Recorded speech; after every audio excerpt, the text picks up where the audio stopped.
Ladies and gentlemen, today we're covering Season 1, Episode 6, The Collection. This is the episode about Hitler's paintings and murder and a whole bunch of other stuff. This is Jesse's Ward's, there's no S there, Jesse Ward's least favorite episode, because this episode is the worst episode ever made in the history of the ever. Now, first thing that happens is we immediately start, if it's not obvious, we hit record again here. This episode starts with a previously on. The more I see these previously ons, the less I like them.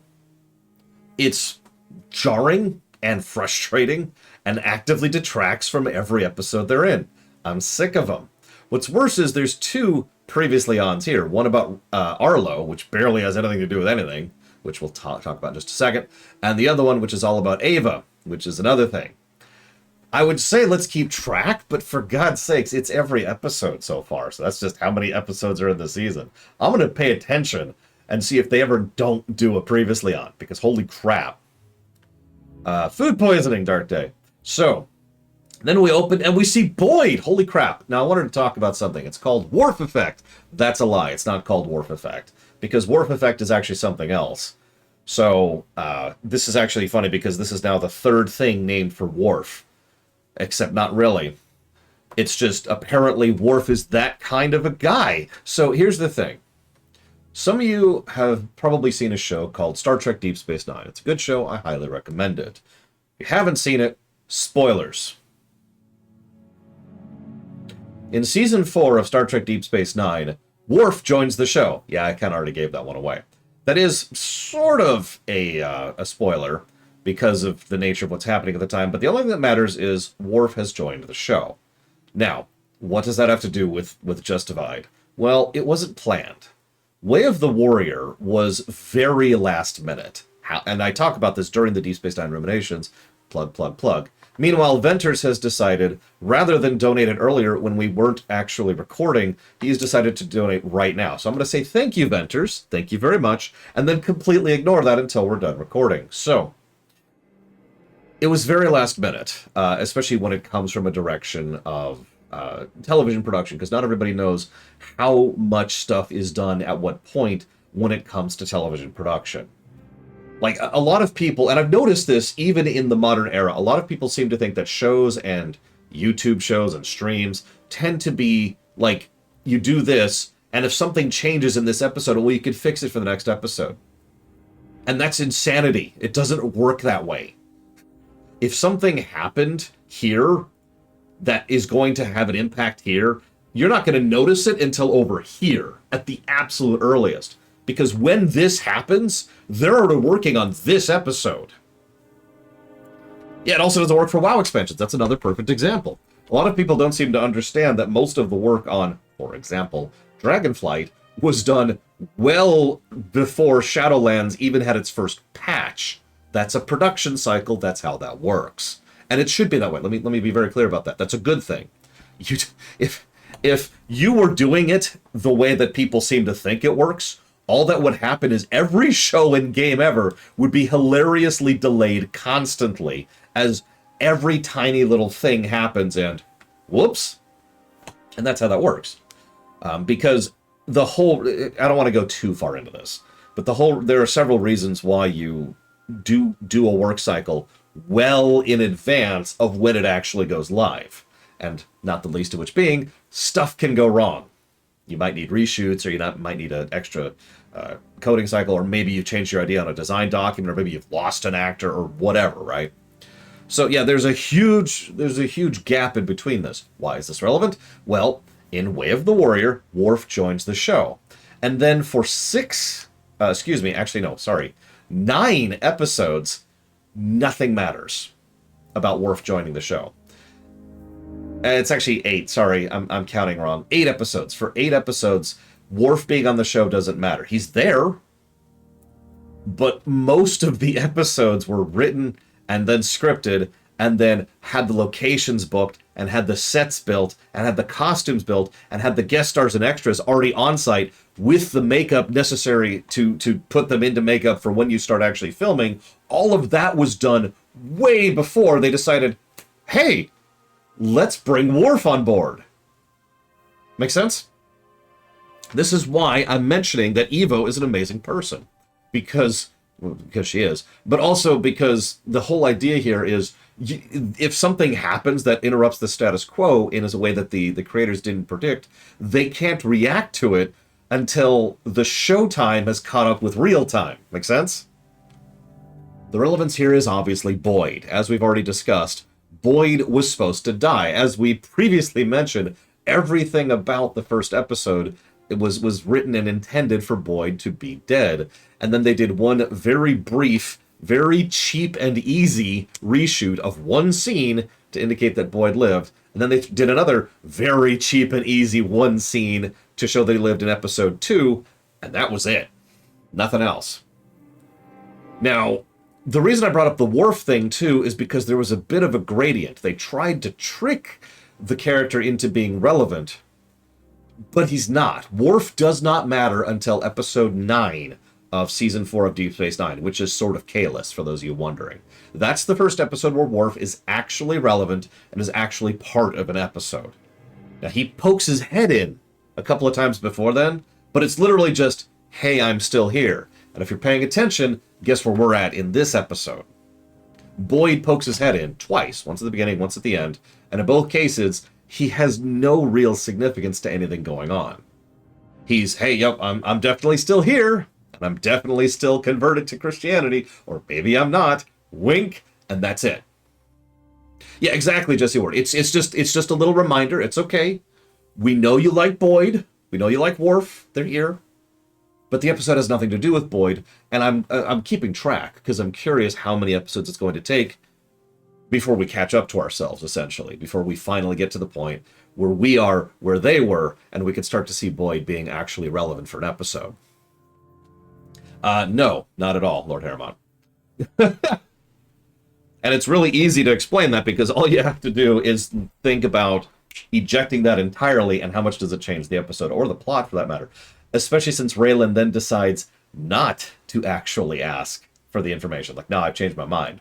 So he doesn't get any info, and the Arlo plot, assuming it even exists, does not move forward so much as one step. Nothing's changed. It's literally, like I said earlier, with the metaphor, it's literally, peek the head in, I'm still here, and then we move on.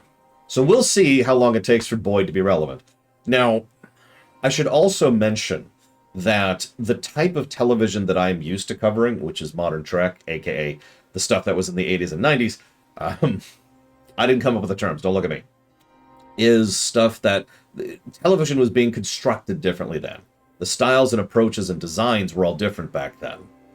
I mention that because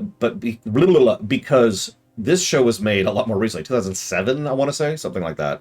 And the way that television was constructed, especially for an FX show, is a little bit different. A lot of more modern television, actual modern television from about 2005 onwards, is usually done in a block. What I mean by that is, I mean, you've seen this on any Netflix show or any television show that's gone live in the last 10 years, right? They don't record an episode and then let the episode go live and have this thing going on. They record a season and then put the season up. And the reason I bring this up is I'm not sure how they did that here. Excuse me, 2009, my bad, wrong odd number. The reason I bring that up here is it is within the realm of possibility that Boyd will not be relevant in all of Season 1, because it's possible that they did all of Season 1 in one block. I don't know, we'll see as we go. I hope I get to see at least a little bit of Boyd. However, I do know with total certainty that Boyd, well, let's just say a friend of mine has already spoiled for me that I will not be seeing the majority of Boyd as a character, which is probably for the reasons I've already mentioned. So, massive derailment aside, let's talk about the episode proper. So then Ava has a scene, which sucks. I'm going to stop, like, gloves are off here. I'm going to stop trying to hold back about these Ava and Raylan scenes. They're not good. They have yet to be good. Why are these scenes here? I get why they're there, sorry. But why do they suck? Is this a writing problem? Is this a directing problem? Do the actors just not gel with each other? It doesn't even move anything forwards between the two of them until he goes and talks to Mullen. The bit where he goes and talks to Mullen is actually more relevant for the episode proper, because the theme of this episode, I'm just going to give this away right now, is the smart thing and the not smart thing. We'll be bringing that up a lot. Big thematic episode. So I also want to mention that Mullen has better chemistry with Tim. I don't remember the actor's name. The guy who plays Mullen has better chemistry with Timothy Oliphant than the woman who plays Ava does. I'll come back to that point because that's actually going to come up later. Anyways, so the two are great, but there's this bit. It's exactly Lord Harriman. I'm glad about the other one. So there's this bit where they're driving. Quick aside, you ever want to be distracted? Watch someone fake driving on a show or a movie. I mean, the exaggeration is this, but they do this kind of thing. And it's seemingly light, and it's just so it looks like they're doing something. But put yourself in the mindset of being on a road and doing this. What's your vehicle going to be doing as you're doing this? I get why, because if they did it normally, what would happen is this. This would be driving. And they want some kind of movement in the scene, so they don't want you to just be doing this. Anyways. So, during this scene, there's a very, very brief tidbit. There's a very brief tidbit where Mullen and Raylan are talking, and Raylan says, well, there's other things than smart. Now, that's actually a fantastic line, because on the one hand, he's right. There are other things to life than doing the smart thing. But on the other hand, it's usually called the smart thing for a freaking reason. Now, what this is really about, the more complex expression of what he's saying is, you gotta know when to hold them and you gotta know when to fold them. And I'm not making a reference there, it's just a very accurate quote. Sometimes you really should do the smart thing, and sometimes it's better not to. It varies. That's life. And I just want to mention that because that's going to come up again all the time in this episode. So, then I freak out because Robert Picardo shows up. My actual notes, and I am not joking, just say, in all caps, is that Robert Picardo?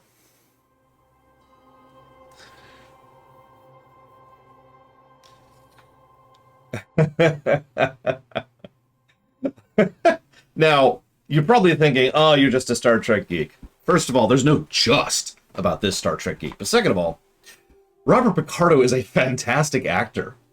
Do you think I like the Doctor because he's brilliantly written? Because he's actually written to be an asshole. Robert Picardo is why I like the Doctor. By the way, he plays a really, really good character in Stargate SG-1 as well. I'm not going to spoil, but I just, for those of you who've seen SG-1, Robert Picardo's character in SG-1 is awesome. Yes, he is the painter guy. I wrote down his name, actually, towards the end here. Hanselman. That's him. So Robert Picardo's there, and he has 42 Hitlers.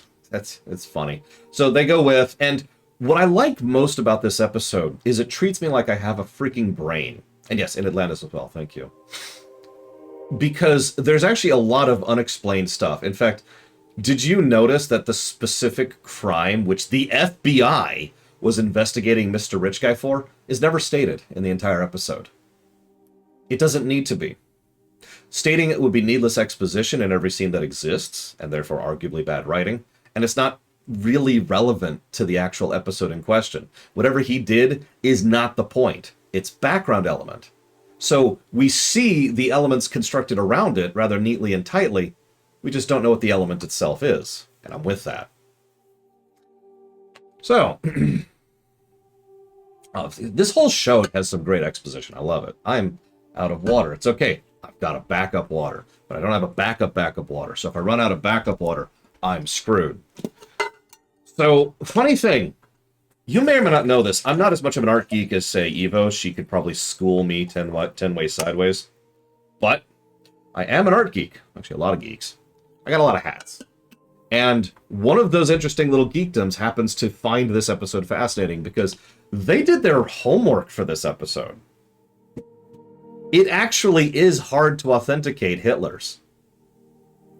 They are Karl Hitlers, by the way. It's the common term usually used for them. Because it's a whole thing, right? These are paintings drawn by someone who is usually touted up as one of the most evil human beings that we know of in modern history. You know, since we really started having film records of history. So it makes sense for essentially all the reasons. Like all of it. Why exactly? Yeah, exactly, in Pro Star Trek. He was a terrible artist. I agree with that, but that's just my opinion. Let's leave that at the door. His terrible, terrible paintings, but his because of the fact that they were painted by Hitler, fair Evo, Monets and all that. Because of the fact that they were painted by Hitler, they have way more value than they should, and I'm just going to say it that way. That is my opinion.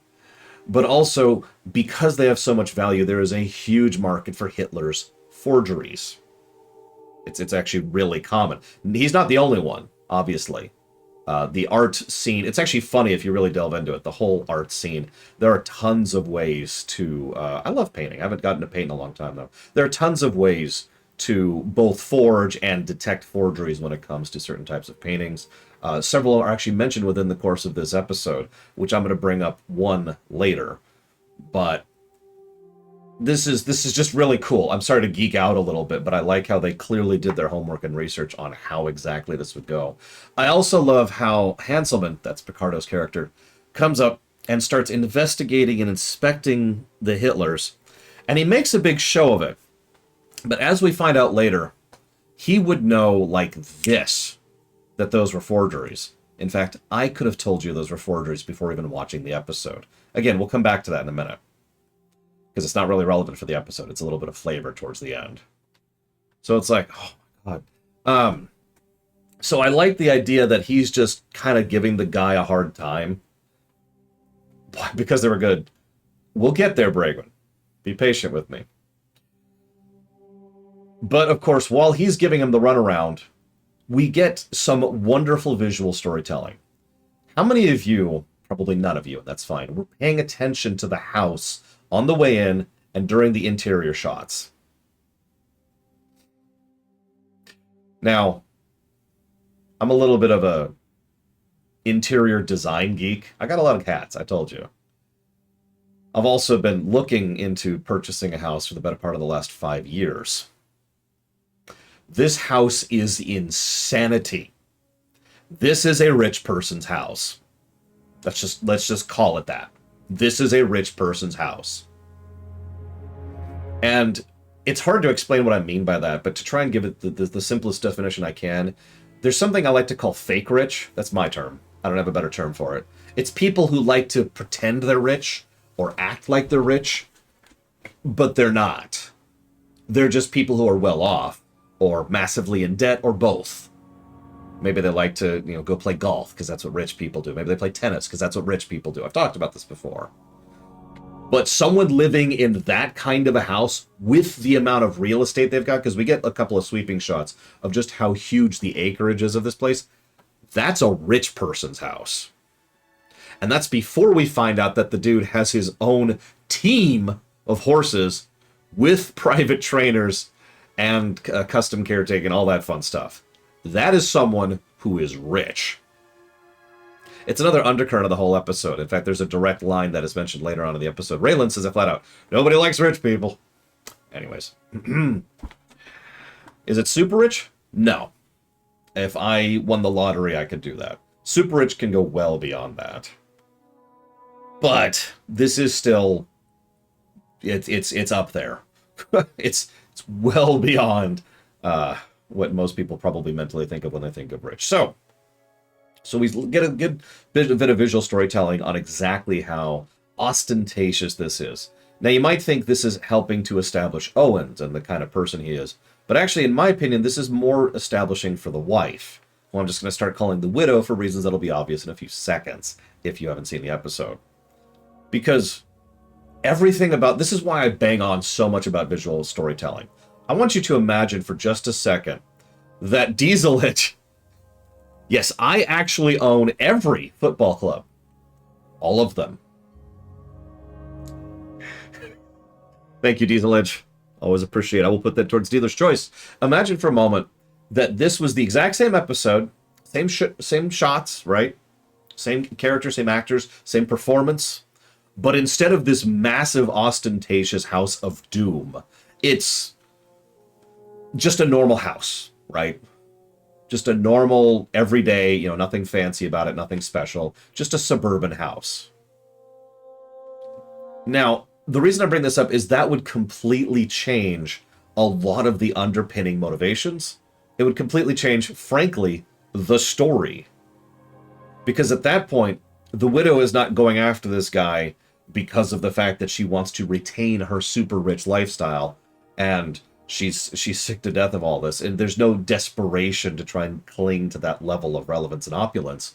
Instead, this is probably closer to something of a revenge thing, as she mentioned several times, being rather upset about him. And of course, as we find out later, the gentleman, whose name I don't even remember right now, I don't think I actually wrote it down, was also completely in on this primarily for revenge and personal reasons because he's not smart, but I'm getting ahead of myself. Point being, it changes it. Visual storytelling is important because it completely changes the tone and approach of the story. So good approach on making this place look insanity. Moving on. She does, Jesse Ward. I noticed that. She does seem to care about her horses, which, having met a few horse geeks in my life, that tracks. No offense to horse geeks. So, Raylan does something interesting. He's on the job as a U.S. Marshal. He is officially on duty, on the clock, and he accepts an alcoholic drink from the wife of someone that he is going to arrest probably the next day. Now, this is an interesting decision because it is simultaneously smart and not smart. So, the not smart thing is obvious. He could actually get fired for this. I'm not actually joking when I say that is a huge, huge problem what he did. This is the kind of thing that people would lose their jobs over. But the smart side of it is it completely shifts the dynamic between him and her to make her open up to him. And she does. Did you catch that? She opens up, very, very true, Jesse Ward. She opens up a lot and is probably the most honest she is in the entire episode, from between when he goes ahead and accepts the drink, when he decides to leave. That tiny stretch of time is our best insight into the kind of person she really is, in my opinion. Because she is casually ranting in just this wonderfully entitled way. And I do stress the word entitled. I know nowadays that word has been tainted by children who pretend that they're adults. But what you're seeing here in this performance is a woman who believes she is due what she's had. That's entitlement. That's real entitlement right there. And there's a very clear layer of resentment. Just wonderful actress, by the way. She does a really good job with it. There's a layer of whale blubber, of resentment, just coating everything she talks about in this entire section. And the only thing she talks about positively is the horses through this whole sequence. She also, because she's let so many of her masks down and her guard is lowered, openly admits that she's a horribly bigoted jackass. Notice that when she mentions that, that's what actually makes him go, okay, and bail on her. She even calls him out on it. I thought you were a good old boy. Nope. Yeah, Timothy Olyphant visibly recoiled. It was very minor, of course, because Olyphant is a great actor. But just, okay, I'm out. Moving on. So, this then leads to a scene which I love entirely because it's set up. It doesn't feel like it's set up at the time, but it is set up. Yeah, exactly, Jesse Ward. I don't need that garbage in my life. That's oof. So he goes back up, and they're driving home, and Robert Picardo's character Hanselman's in the back seat, and Mullins, did you know Hitler was a painter? Yes, I did. We've already talked about this. But there's this wonderful line. Timothy Olyphant says that, yeah, people are entitled to their hobbies, and I'm entitled to think they're creepy. And this scene is so wonderful in hindsight, because the whole time, Hanselman is just sitting back there just kind of going, please let me show you my collection. He says it twice. He's just, if you really want to see my collection. So, then the episode turns a little bit, because then we cut to, you know, Mortimer, who's the fake forgery dude, being like, rah! And then Horse Guy kills him. I'm going to call him Horse Guy because I literally didn't write down his name. Sorry. He does a decent job. He's probably the worst actor of this particular episode, but it's a high enough bar that that's not really an insult. What I like about this scene is it does absolutely no... It makes no hesitation about making it extremely apparent what's going on here. That all three of the people in the room are all in on it and have all conspired to kill Owens in order to try and retain some level of wealth and prestige. Like it's all of that is conveyed in seconds. Cool. So I'm with it. We also see the dynamic between the three. The widow, she's really calm about all this. Too calm. To continue the recurring thread we keep talking about throughout this series, she is a criminal. She is someone who absolutely has no hesitation or remorse or even a spare speck of humanity in her, making her feel even tiniest bit bad about murdering someone. And I know her hand wasn't on the gun, but let's be clear, she murdered him. Then we've got the guy who actually did the killing, Horse Guy, right? Horse Guy, he's a little bit different. He clearly had no problem shooting Owen. But then he starts to, like, fumble a little bit. And like I said, even though he's not as good of an actor as the others, he still does a good job. You could tell he's a little bit in shock, right? Like, the act has been done. And he's blinking a little bit. And there's just this, like, delay to him responding to people or reacting. And he's still going through with it. But he's just, hey, I actually killed him. And then we, of course, have the star of the scene, which is the guy playing Mortimer, who is freaking the hell out. Just flipping out. Now, what I love most about this is that's exactly how that would be. I know we all like to think we're big and strong and tough, but we're not. Right, let's just be honest. Let's just open up to that. When real stuff happens, when things get really bad, who we are changes. I know. Not just from personal experience, but from direct second-person observation. The rules change when things get real. That's how that is. And yeah, exactly, there's a gradient, Jesse Ward. So we could see three perspectives on this gradient with these three people. So Mortimer is someone who is, let's call it what it is, normal. He sells art. He knows how to forge art. He's probably the guy who painted the fake Hitlers, actually. But that's it. He was okay with this whole thing because he was kind of being blackmailed into it. And he's just the entire time. Oh God, is it that bad, Loner? I don't even want to know. No, go ahead and tell me. Go ahead and tell me. But just, ugh. Yeah. Could I take on a bear? No. Could I run from a bear? Maybe. Very maybe. If I was carrying my niece, I could run from a bear. That's about all that would make that happen. So, he's absolutely losing it. Just completely freaking out over this whole situation. As he should. Not only because of the obvious reasons, but because 2 gunshots have been fired indoors right next to him. He's like 8 feet away from that. Now, if you don't understand what I mean by that, and no judgment one way or the other, how many of you fired a gun before? Heard a gunshot in real life? As I've talked about many times, I used to go out on the range with my dad. I do know how to handle a gun, and I do know how to use one. I don't own one, but I know what I'm doing there. One of the things, I'm pretty sure I've talked about this before somewhere. One of the tests was you need to, so we're on the range. Guns pointing down there, always have your gun pointing down the range. I liked this range. It was a really good range. They were very strict about the rules, which they should be. It's a firing range. That's where I fired a shotgun. I've told that story, I know. I'm pretty sure that came up earlier. So you got the gun. You got your ear protection, right? Because, surprise, gunshots are extremely loud.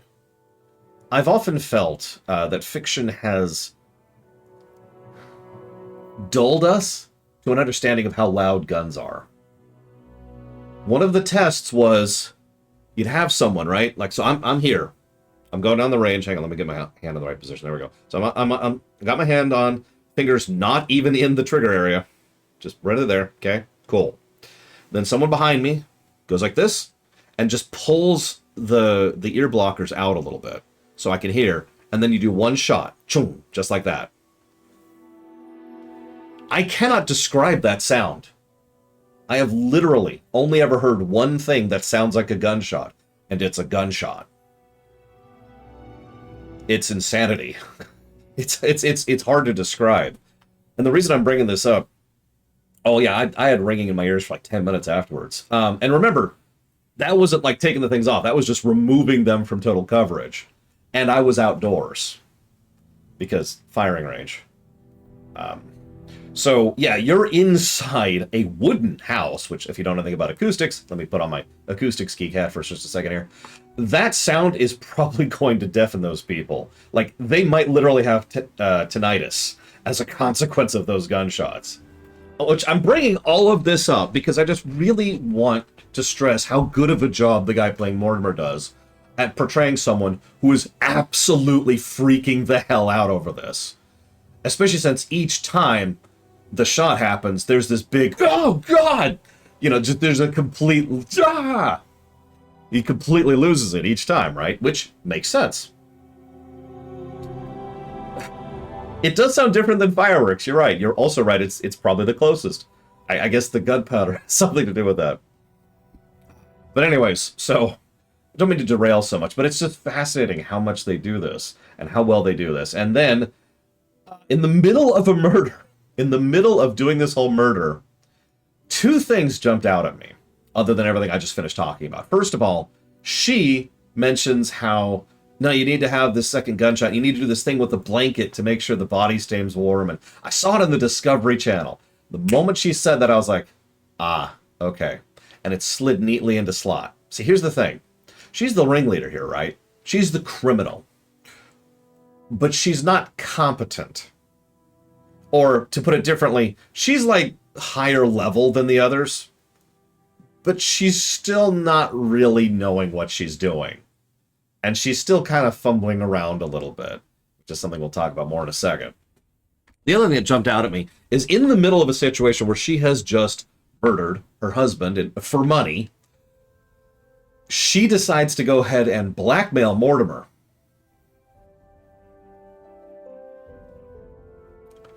Right. That says a lot about the kind of person this woman is, I think. So, then the FBI shows up, the marshals show up. There's a very brief amount of cross-jurisdiction dick-waving, which I'm actually okay with, partially because that is absolutely how that goes. The jurisdiction dick-waving is real here in the States. But also because they don't spend too much time on it. If they just sat and just were like, hey, oh, this is our thing, this is our thing, that would be irritating. Instead, it's just, hey, this is a part of the world and the setting, and then we move on from it. It's some good little world building there, ironically. So they go in. Notice, so I mentioned she's higher level. She displays a little bit of forethought. She probably actually took the sleeping pills the night before that she claims she did. She deliberately has, well, okay. There's a type of makeup that is called no makeup makeup. It's when you give someone a makeup job for a theatrical production or a television show or a movie that's designed to look like you're not wearing makeup. I know that sounds strange. You can look it up. But, so she's wearing no makeup. So, in other words, the idea is that she's not made up. She's just in her gown, like, oh, whatever. But then she preps her horror face as she goes around the corner. And then she sees her dead husband, like, oh my God. And then she rushes off. The reason I'm analyzing this so much is because I've studied people. I've done so since I was a kid. And what I find most fascinating about that is that would be the biggest red flag to me if I was there, that she was faking her reaction. I'm actually curious if Raylan picked up on that or not. Because, first of all, her horror reaction was a bit too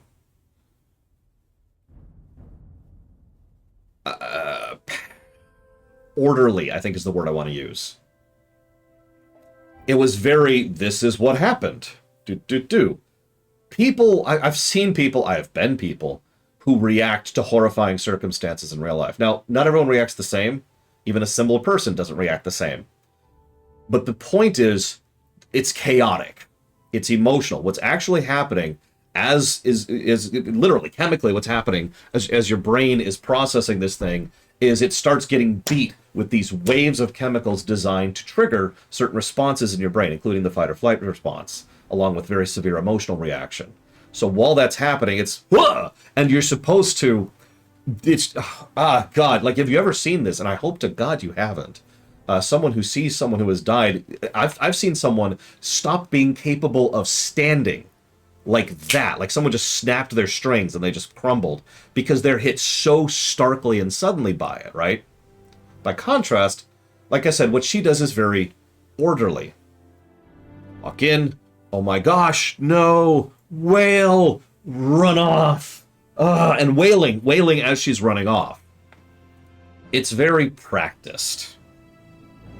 Now, this is once again the actress, the real-life actress, doing a good job of acting like she's not quite aware of how she's acting, which, once again, is hard, as I've said many times on this show, is harder to do than it sounds. So I do want to once again give a thumbs up and an A+ for the woman who plays this horrifically evil woman, because she does a good job of acting like she's acting. So that's the first thing that caught me there. Then the big mistake. Now, I want to know legitimately how many of you caught this. I actually did. But I'm curious how many of you caught this. He's holding the gun. Now, after death, a whole lot of really unpleasant stuff happens, which I'm not going to bore you with because not only does it take a while to explain, but it's really, really gross. But the one you're probably most familiar with is rigor mortis. Well, so what they do, and they did this in the previous scene, put the gun into his hand, did the second shot into the ceiling, make sure to get some gunpowder on the hand, even mentioned that, but then he leaves the gun in his hand. As Raylan very accurately points out, that's not how that works. So by the time they find the dead body, his hand is gripping that like a vice, because at that point, they're actually going to have to do some work to get that gun out of his hand. But that's not how that works, because if the gunshot that kills would kill the connected threads, gun would flay wherever it's actually going to go. He wouldn't still be gripping it. That's a huge red flag. It's actually one of the most obvious red flags here, which once again speaks to how these people don't really know what they're doing. By the way, I apologize. I'm only halfway through my notes. I got a lot to talk about this week. So, yeah, did you see that on CSI? Sadly, no. That was, I don't know if that was mean-spirited or just funny, but either way, that was a good line. Anyways, so the marshal points that out to the FBI guy. Now, I could point out how the FBI are usually the butt monkeys of every fictional work, because I've seen Die Hard, but actually this tracks, because the FBI, especially in situations like this, generally doesn't go after people for things like, you know, homicide. I know this sounds strange, but homicide is usually below the purview of the FBI. Once again, we don't actually know what they were going after this guy for, and we don't need to. But the FBI guy says, well, he's dead, case closed, let's go home. Even after acknowledging that there might be a problem here, he just says, kick it over to the local PD. Let them deal with it. That's their department. Now, yeah, exactly, Jesse Ward. Now, here's the weird thing. We now have to talk about the boxes method. I don't know what it's actually called, I don't care. Okay, I love that name, Yeti Spaghetti. That is so cool. Hi. Welcome to stream. We're discussing an episode of Justified. Big spoilers, in case you haven't seen it. It kind of depends, Loner. Jurisdiction here in the States is a lot more gray than, honestly, it probably should be. Because it depends. Because one of the things, if you're paying attention, is that Raylan is a marshal. That's a federal agency. They don't care about state lines. The FBI, federal agency, don't care about state lines. Local person killed, taken up by the PD, local. That might not even be state. That might be county. There's a reason why, and this is true. Let me use a direct example. You mentioned someone crossing state lines. Let's assume that Evo decides to horrifically murder Mr. Red. Now, let's also assume for just a second that Mr. Red is in the States when this happened, and also Evo is, because neither of them are. Bear with me. So, Mr. Red did, and that sucks. The world is a worse place with his absence. But Evo has now murdered Mr. Red in Fakeville, Fakezona, okay? So now, Evo goes to another state. What happens is the police department here will have to actually file a request, I forget what it's called, but it's like a fugitive request, to the state they have fled to. And what happens is this state then automatically convicts, I know this sounds strange, convicts, just skips right past all the other steps in the criminal processing and goes straight to conviction, convicts Evo of being a fugitive, because all a fugitive means legally is that you are someone on the run from a unrelated, from an other charge, right? So it charges you, they charge you, you are now guilty of being a fugitive. They can then, now they have all the legal jurisdiction they need to go after you, Evo. They capture you, and now they're incumbent, because the only thing they've convicted you of is a fugitive. There's only one penalty for being a fugitive, and that's being sent to where you actually did the crime. Now, I know that sounds like a spaghetti code workaround, but that's how the system works here in the States. So, does that work between countries? That is such a tangle of nightmare that I don't want to get into it, Evo. Basically, every individual country has different extradition laws with every other individual country. Now, in some cases, they try to have like a boilerplate or a template contract between countries. A lot of the EU countries, for example, have very, very similar extradition treaties with the United States and vice versa. But it depends on the country and the other country. So it's a thing. But here in the States, that's how that works. The reason I'm bringing all of this up is because jurisdictions are a thing. It's a real problem. Which brings me to the boxes thing. Let's bring this back down here. So the FBI says this is not our problem. This is now a homicide, which is a brand new crime. Notice he does acknowledge it might be a thing, but he says it so dismissively because it's a brand new crime that is not their department. Moving on. That's the boxes concept. Now, you remember earlier how I mentioned that taxes, I think that was actually off camera because we were talking before I hit record, how taxes being slanted towards corporations here in the States is not a matter of opinion, it's a matter of fact. We are now entering the realm of opinion, okay? So here in the States, the idea is each department of the legal, justice, and law enforcement, there's so many. I don't even have an umbrella term to call it because there's so many departments. But each of them is supposed to stay in their own box. That's the idea. Now that's not opinion, that's fact. But whether that should be or whether that's a good thing or not, that's opinion. Because of what we're seeing right here on the screen. This actually comes up later, so I'm not just ranting about this for this one scene. The FBI deals with this stuff. Oh, he's been killed by someone in town. Even if it was very clearly a homicide, which we're being honest, it kind of is. Well, that's not in their box. They move on to deal with other things, and they focus on whatever's on their table, so to speak. Whatever's in their inbox. And yeah, see, the problem is, the logic here is obvious. It allows you to focus on your job. It allows departments to hyper-specialize. The downside is there are so many, hundreds upon hundreds of what normally I would call fringe cases, but it's not that uncommon for situations to blend across boxes. This very episode is one of those examples. In one of their cases, someone murdered their client, or not, client's the wrong word, their target, their perp. That should probably raise a few flags for them, but they've decided they don't care because the only thing they cared about was going after the dude. Everything else about this has already been handled because, remember, the federal marshals, a federal agency, I remind you, has already taken ownership. They already have the forfeiture. Like, that's already been served. That's done. So they don't really care all that much about the fact that he was murdered, even though that is clearly a crime. because it has no real impact on what they were going after. The man is dead, justice served, if you will. Whether that's true or not, that's opinion, sorry. But, the guy clearly doesn't give a damn, so whatever. That's dealt with. And the financial side of things is dealt with. We're good. Done. Moving on. So you can kind of see, I know this is strange, but you can kind of see the FBI guy's mentality. This is no longer our department. You deal with this.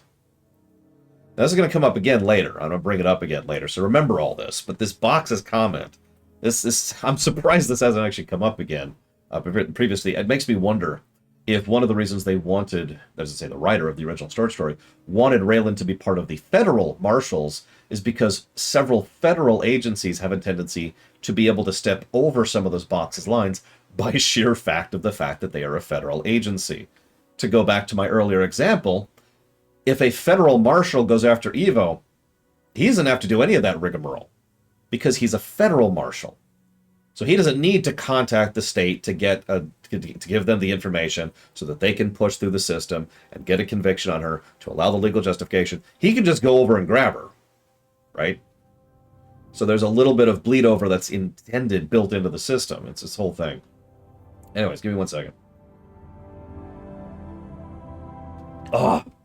Okay, so where the hell was I? So then we see an AUSA, that is an Assistant United States Attorney. This so real quick thing, AUSA is a career move. It's someone who is a federal attorney, or to put it into more layman's terms, a federal prosecutor. This is everything that I just mentioned about the boxes and how federal kind of bypasses things. That says all it needs to. And yeah, we know who Vasquez is. Although, it's actually a great reveal moment, because if you notice, the guy is actually really affable and essentially plays Raylan's game on Raylan. Makes a connection, chats with him normally, opens up about it, yada, yada, yada. By the way, I'm the guy investigating your case. Raylan is just like there's this moment of, wait. Because he realizes he's been a little bit too open with this guy up until that moment. The next thing he says to him as he's walking away, he pulled first. He pulled first. I'm just saying. Yeah, no, Oliphant does a great job. It's actually a really good scene, even though it's very, very short. I look forward to seeing more of Vasquez. But, anyways, so now we're going to scroll down a little bit here. Raylan reaches out to Robert Picardo's character, Hanselman, and he pulls a trick which works in real life. I'm going to tell you this trick because it works wonderfully on most people, even if they know you're pulling the trick on them. You ready for this? All you have to do is reach out to the person and ask them to tell you something about something you know that they know and that they love. We're geeks. We are all geeks. Whatever popular media or culture or common consensus amongst societal norms might say, we are all geeks of something, whether it be models or trains or spreadsheets or video game or specific types of video games or Western dramas or crappy romance novels or whatever. We all have our enthusiasms, right? And we love to share it. We love to gush about it. I could go to Mr. Red right now and say, hey, Mr. Red, who's your favorite heavy metal band cover? And I bet you he has an answer for that. I talk to Zach Taft and I say, what's your favorite boss encounter in Resident Evil? I talk to Ventures and I say, what's your favorite absolutely terrible game you want me to play? I'm sorry, I'm playing. Don't hate me. It's a thing. Yeah, exactly, Loner. We are geeks. There's no shame in it. There's a reason I've slowly been drifting into just using the term enthusiasts, because it's a little bit more accurate and has a lot less societal baggage attached to it. Because it means the same thing. We're enthusiasts. We care about things. Right? Yeah, there's a stigma attached to that word. There really shouldn't be, but, life. So, he reaches out to Hanselman. Hey, how'd you know? Oh, well, and just immediately, God, I love Robert Picardo so much. Let me just tell you exactly how it worked. And it starts going into the oil and the painting, and it's just fantastic, and I love it. Also, Evo, what's your favorite type of pencil to use for sketches? Now, before she even starts responding, I'm going to guess that Evo's reaction is, it depends on what I'm drawing. What's your favorite quest in Dragon Age? Ooh, I'd have to think about that one. Ooh. Favorite quest in the Dragon Age franchise? There's a lot of good quests. Anyways, I'm not going to derail too much. You get my point. So he uses that to get some critical info from Hanselman. Cool. And then Winona shows up. So let's check here. They had one brief scene at the very end of the first episode. Then they had the scene where she confronts him by the elevator. And then they had this scene. Did I miss any? Did I miss any between the three? Or between the two? Because I'm pretty sure it's just the 3 scenes.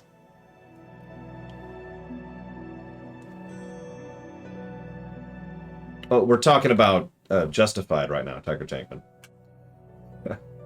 We're covering a show, actually. Hey, Death Eagle. Thank you always. Much obliged, much appreciated. Thank you for the sub. I'll put that towards Dealer's Choice.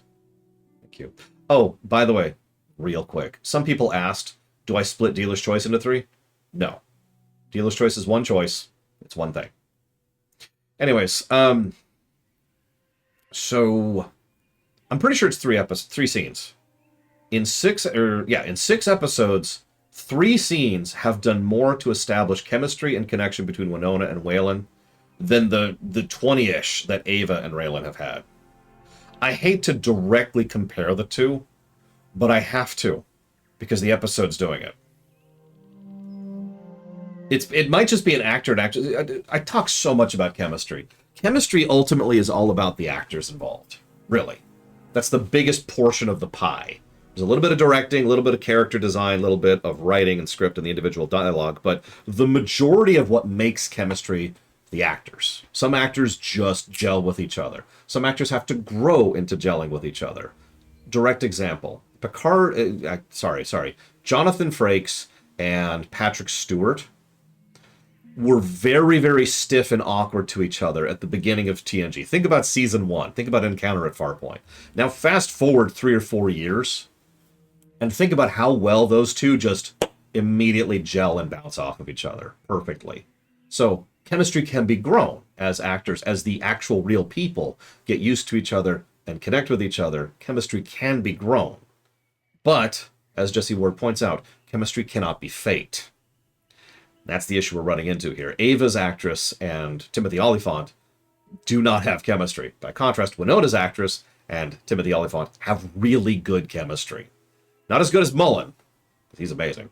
But really good chemistry. Within seconds, I'm already more into this scene than I was previously. Than the Ava scenes. So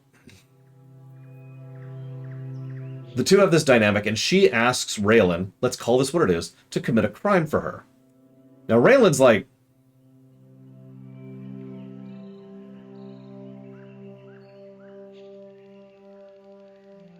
and he's very aware of this, of course, because for those of you not aware, and he's right, a law enforcement official doing certain types of things for a civilian on civilian business without proper legal justification is illegal, as it should be, if I might be so bold. Now, that's opinion, I'll admit that. But a cop should not have the legal right to just go do all willy-nilly, regardless of whether they're federal or local, right? Like, I think I shouldn't say that. I'm getting too much into opinion. The point is, that is true. That is illegal, I should say, whether it's good or bad. And so Raylan is like, And she's like, yeah, no, just look into this for me. Now, you notice the episode doesn't ever answer what this is about. I hope this comes up later. But this is when that smart and not smart thing comes in again, because he thinks about this for several seconds before being like, okay. Yeah, I'll do it for you. Okay. Okay. And just kind of lets it go. And yeah, exactly. That's what I'm assuming too, Lord Harriman, which we'll get to in just a minute. So then she mentions this thing, murder. No, he mentions this thing. Sorry, Mullen mentions murder's not a marshal's matter. This is that boxes comment I mentioned earlier. Now, the thing is, each team stays in their own zone. They're only supposed to deal with their own things. But the thing is, marshals, by virtue of being federal, have a little bit more leeway. I mentioned that earlier. So Mullen is actually legally in the right to give them some rope, essentially, some leeway to try and investigate this. The catch is, and the episode only hints at that, they kind of have to do so in cooperation with the local team, which I believe was LA. I think they mentioned the LAPD at some point. Correct, Venters. At least here in the States, that would be completely illegal. Yeah, no, there's a really good smart, not smart theme here, because what Raylan just did is arguably not smart. Whether it's the correct thing to do or not, that's more debatable, but it's definitely not the smart thing to do. However, he then decides to go... I don't even want to get... Private investigators is a whole other ball of wax I don't want to deal with. So they decide, all right, we're going to go deal with this. Cool. And then there's the wonderful quote, "You don't like rich people, do you?" Nobody likes rich people. I find this funny for two reasons. Number one, because nobody likes rich people if they've actually met them. For the record, I have met 3 rich people in my life, personally, in person. I'm not a big fan of any of them. But second of all, I find it funny, and I don't want to get too much into this, because there's a lot of, let's call it PR, in more recent decades. This is not a recent thing.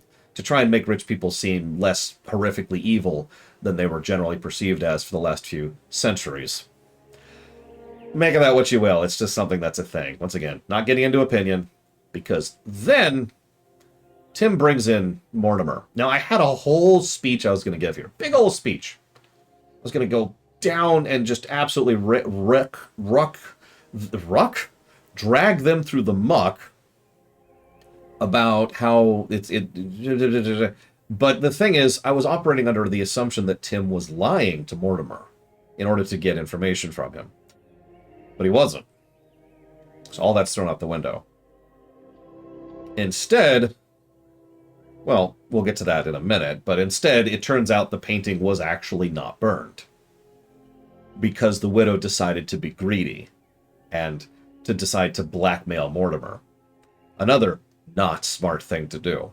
And you notice at this point she's doing it for the same reason she's done everything she's been doing this whole episode. Greed. Naked and plain. We do a quick side note.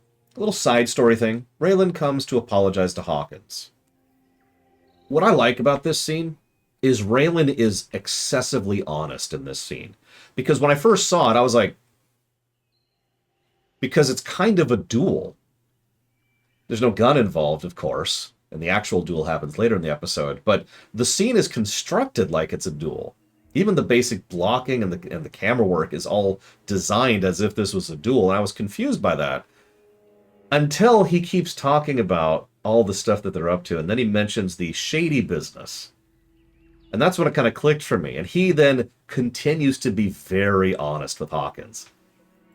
No hard feelings, and we're totally cool, but if you do anything for my ex, I'll kill you. I'm going to be completely honest. That put a huge smile on my face. Because I completely understand the mentality going into it. We are completely cool unless you cross over the line. Then you're dead.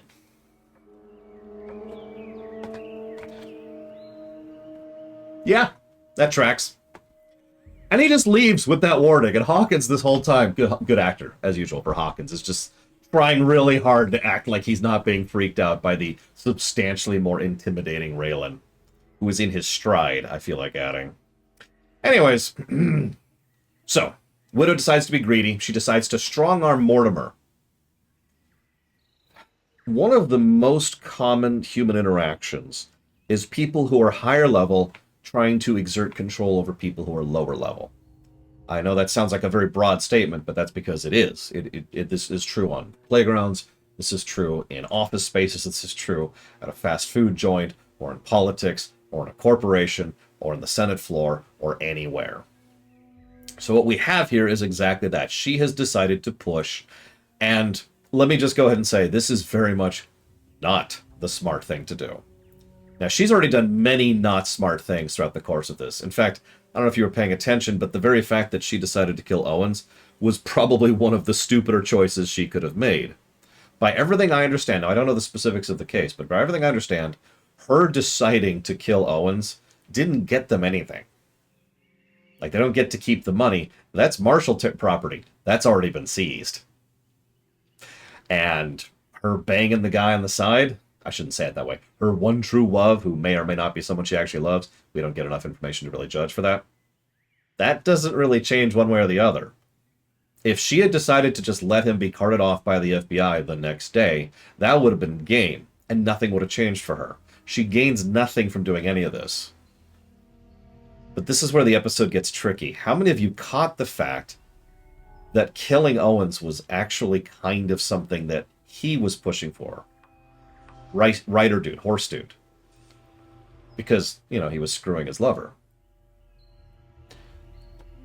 So now that that act has been done, they need some way to financially support themselves. They need some way to maintain some level of the lifestyle that they wanted to live. Well, I guess we'll go ahead and blackmail the art guy. And that very clearly wasn't planned out. It's just something that feels stumbled into. Both of these are very stupid decisions. Neither of these work out. Oh, and by the way, I agree, Jesse Ward. The line, every night she got to go into the big house while I stayed in the barn, is a great line and very well portrayed. So, there's this wonderful bit. Actually, hang on, before I get into that. Raylan talks about, you know, oh man, it's got to be weird, you know, letting them go home in the limo while you go home in the 10-year-old Subaru. And her response is, it was a Honda. That's an inside joke. Let me put on my car geek hat for just a second. For those of you not aware, Hondas used to be renowned for being the reliable car, the workman's car, because it's the car that is going to work for years. My 95 Civic lasted me until last year. Actually, I probably could have kept riding it. Because it's a Honda. It's a 90s Honda. But the thing is, Honda has actually since lost that. They no longer have that reputation because they no longer try to make very reliable cars. Instead, what Honda does nowadays is they make very modular cars, which is why they're used so often in like circuits or races or whatever. So who picked up the slack? Who became the new reliable car? Subaru. Little inside joke. Had to share. Moving on. So then Raylan, hi cinematic. Raylan does his usual shtick. Establish a thread. It's very affable. But he does it in such a way that pretty much attacks her mentally. Like, oh man, it's sure gotta suck that, you know, your terrible, crummy life is all you've got left after you've had such a wonderful life of incredible opulence and power. Man, it's gotta be terrible. You gotta go home and eat some, you know, some frosted wheats or whatever after having caviar. Gosh, that sure sucked. He does it much more eloquently than I'm doing, of course. But it's a wonderful scene, and he does a wonderful job of it. And you notice she gets chillier as this is going on. At this whole time, she's just getting more and more cold. And then he mentions the paintings. You'll notice, and I don't know if you did notice, earlier, when he was there the last time, he was also looking at those exact same paintings before she offered him a drink. So he goes to check the paintings and he's like, huh. Then he mentions the painting situation. I hope they'll miss it. What do you mean? Oh, the kids' paintings that you burned instead of the Hitlers. And he just smacks her in the face. A very Columbo move, by the way. I've started to notice Raylan likes to pull a Columbo move every now and again, and I love it. For the same reason I loved it when Columbo used to do it. It's a good show, by the way. You should watch it if you haven't. So she clams up hard and says, I think you should go. And his response is, actually, this is my house.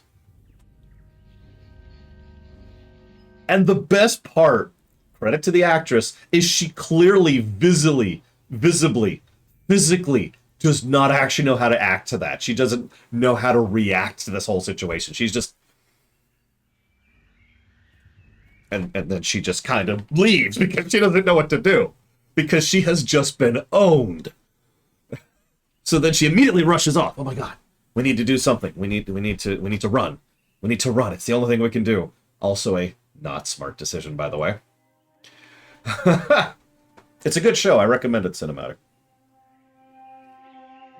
Yeah, exactly, Jesse Ward. I thought you said it made clear to you. This is our property. We're just letting you stay here out of the kindness of our heart. So she goes and rushes. This is when we first find out the true connection between her and Horse Guy. We should just run. What about the money? Notice that interaction. That says so much. They rush together. She says we need to, he says we should just run, and her response is, what about the money? What more do I need to add to that? So then Raylan comes in, and here's our actual duel of the episode.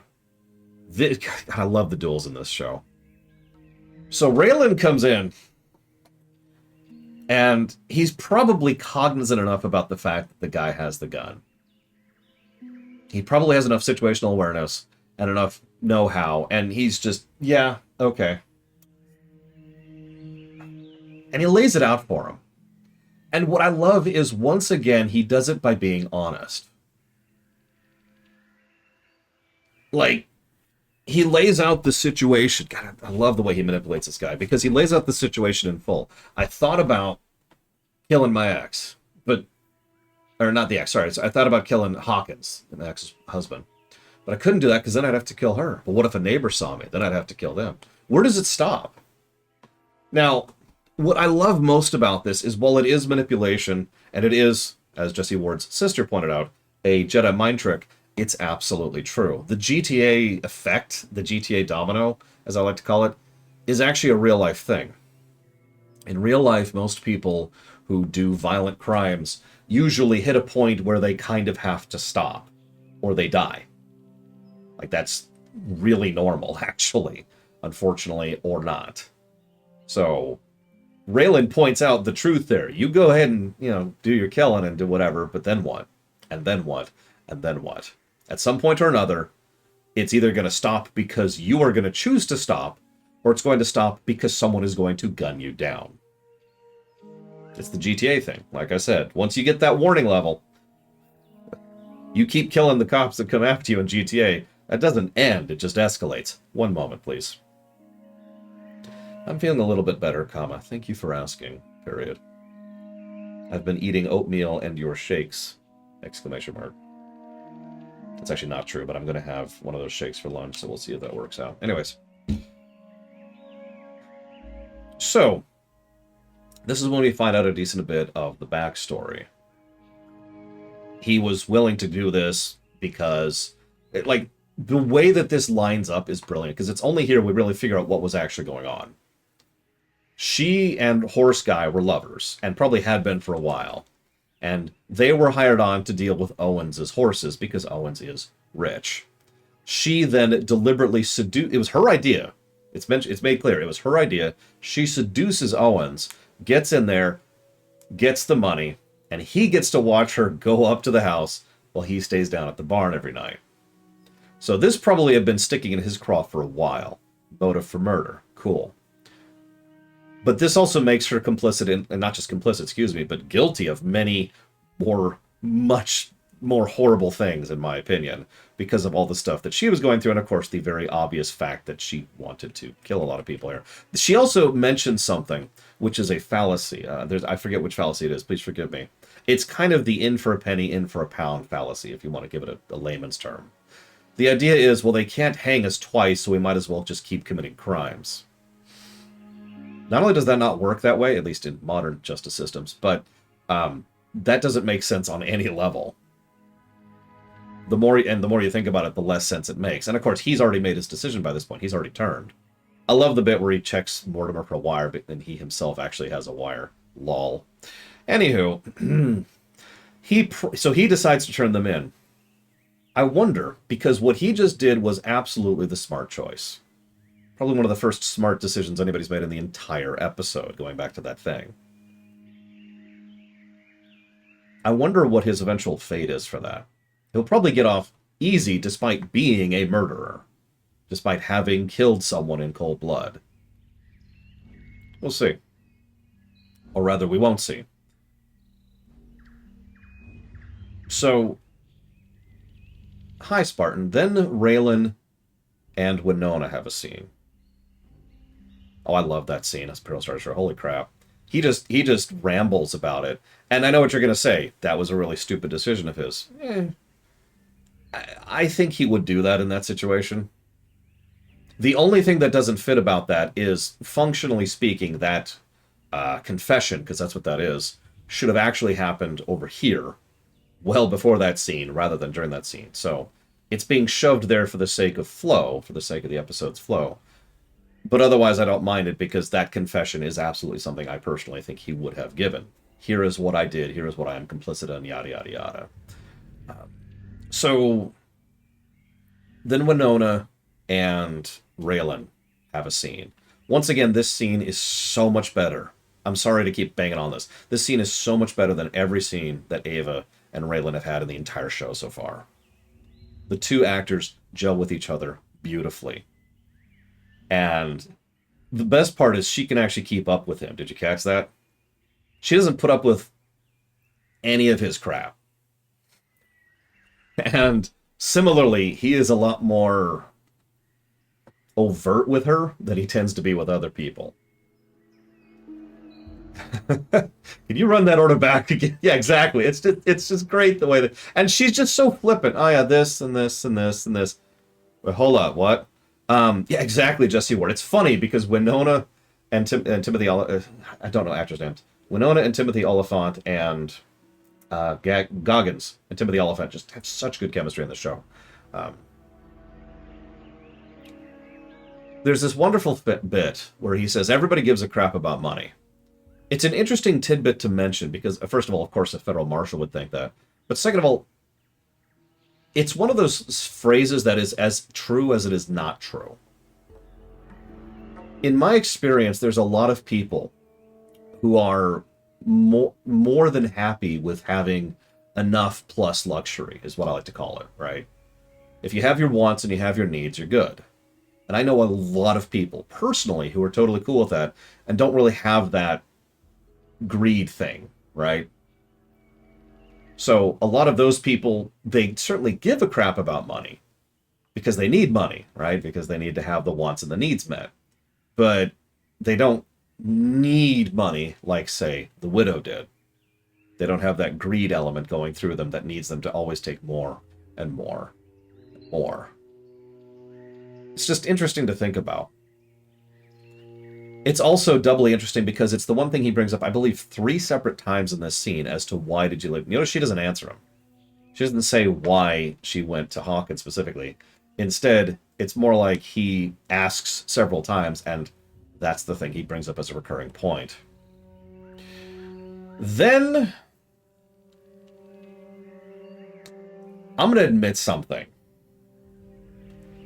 Then, my favorite scene in the episode happens. So, Raylan goes to see Hanselman, Robert Picardo's character. I can't even help him smiling. Evo, are you there? Because you might find this amusing too. This is so good. So, Hanselman gives away. So I mentioned earlier, Bragwin, are you there too? Because this should be funny. Hanselman actually gives away the specific way he knew the Hitlers were fake immediately.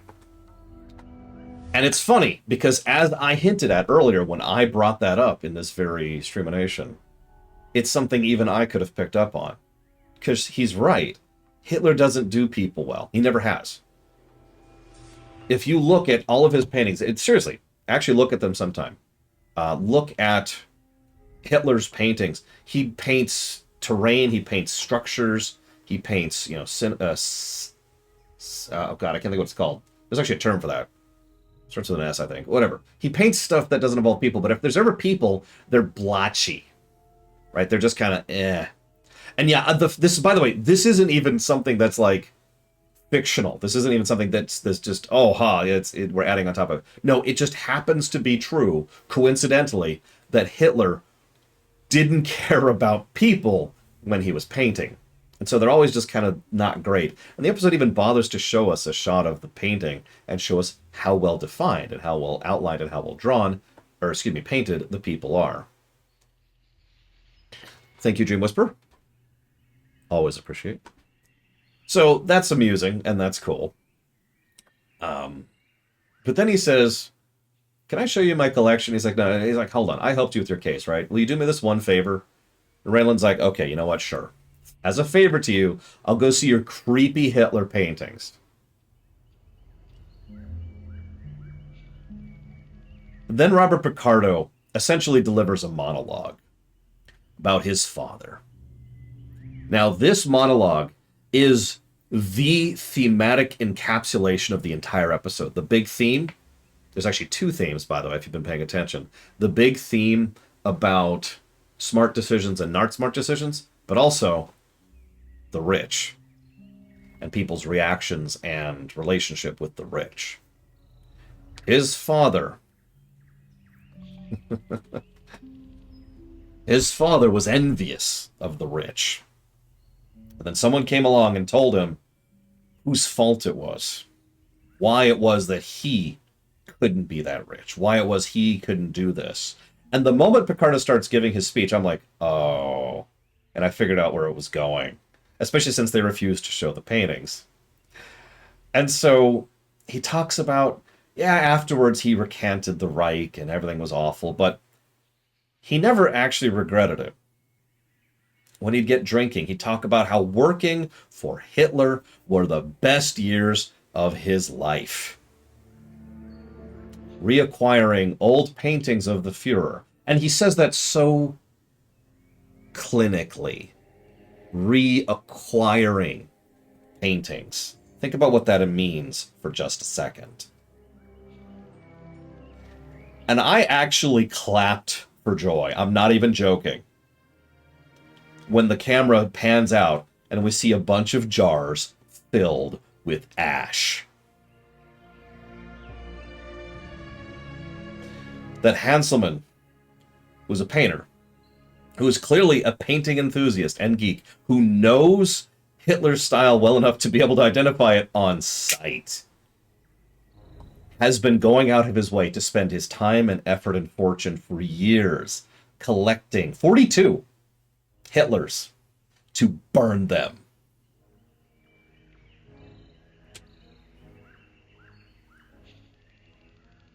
I wish that was happening in real life. God, I wish that was happening in real life. Speaking as someone who is usually in favor of preservation. Oh. And I love the wonderful, wonderful derision. Picardo's such a great actor. Such a great actor. I have spent the last few years of my life gathering Hitler's crappy paintings. That's not the word he uses. And burning them. God, best scene. Best scene. Right there. Love it. Absolutely adore it. But we're not actually done yet, because then we have our denouement, which is when we go to the last bit with Boyd, and once again following the overall theme. No, the character he's playing is German, Mike Romano. Hanselman. His father served the Reich. Yeah, I know, right? Jesse Ward, could you imagine? And yeah, the fact that he's showing this to Raylan, of all people. Something, yeah. So, then we go see Boyd for one last denouement. And Raylan's like, you know what? Never mind. I'm good. We're good. And Boyd keeps kind of going back and forth on... I've already mentioned this, but I'm just going to repeat this for the sake of thoroughness. They've never actually... they didn't tell Walter Goggins whether or not his character was faking it with regards to the born again thing or not. They actually tell him eventually, obviously, but they didn't tell him at this point. So Goggins kind of plays it both ways. So you're not actually sure if he's converted or not, and that's pretty much the big intent of that episode, that scene. And then we close out and we're good.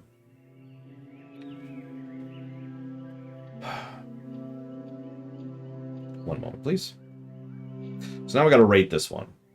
I'm curious of your all's thoughts, because I've kind of already decided what I rated for this mentally. But what are y'all thoughts?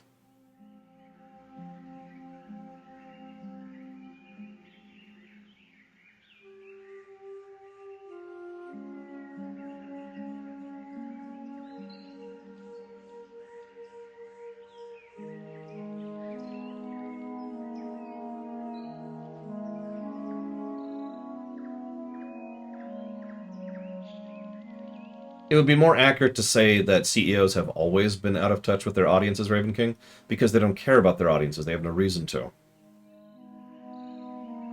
So I'm seeing a yellow, seeing a green, seeing an orange, bit of a spread. Let me explain what purple status means for just a second. So purple status is essentially a red that has one little extra bit of oomph. Both black and purple, the top and the bottom, require a little extra something. That undefinable, malleable, nebulous, it's something that means undefined, that nebulous extra little tidbit of boost to boost it down to Lamentation or up to Violet, right?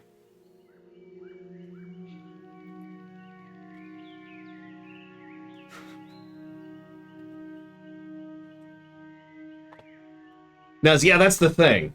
This is why this is an interesting episode to discuss, because this episode, without question, has the extra oomph. In fact, I'd say it has two. One is how strong the recurring themes are throughout the work. It's one of the very few episodes of this show that could live completely on its own, no connection to the rest of the show, and not actually lose anything. And then there's that extra little oomph of not just, Robert Picardo, who I'm not just gushing because he's from Star Trek. He's a really good actor. So really, really good guest stars, plural, because there's a lot of good guest stars in this one. But that last scene with the ash literally made me clap for joy.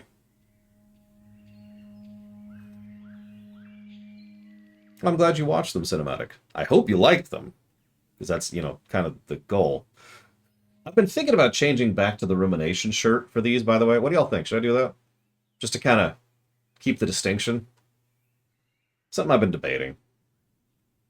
I actually thought about that today, and I was like, well, it's too late to do it now, because I was already late. Anyways. So, this is effectively... it's a purple. This is a purple episode for me. I love the primary plot. I love how much it weaves in and out of the overall arc of Raylan as a character, especially the smart thing and the not smart thing. The fact that this is an episode about a murderer who does a crime for a woman he loves, but then decides to recant on that, has direct personal relevance to Raylan as a character. The deep personal significance of hating your father and his legacy, not just for being, a racist or a jackass or whatever, but for actually being a horrible human being. Wonderful guest stars, excellent performance, tight construction of scenes, mostly good exposition. There's at least two moments where they stumble there.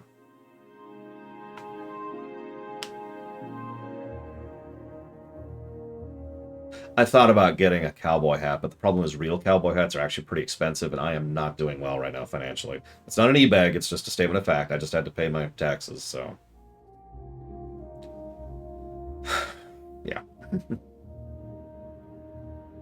I don't think I have white on the list. It's black, blue, green, yellow, red, purple.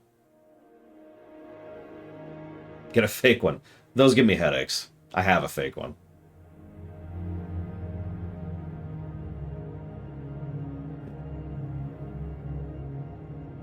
So. That's actually funny. I do have a real cowboy hat. I'm going to show you. That's true. We haven't actually encountered a gray episode yet. But Mr. Red's right. We probably should have a gray color.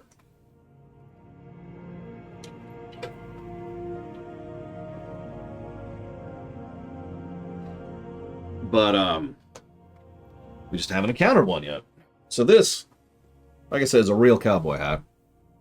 Proper leather, proper styling, actually treated right, all that fun stuff.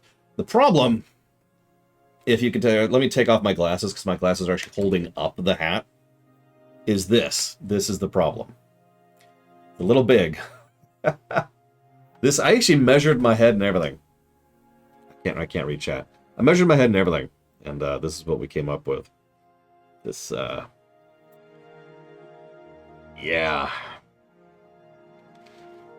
Now, I can kind of do a slant thing, and it's not terrible.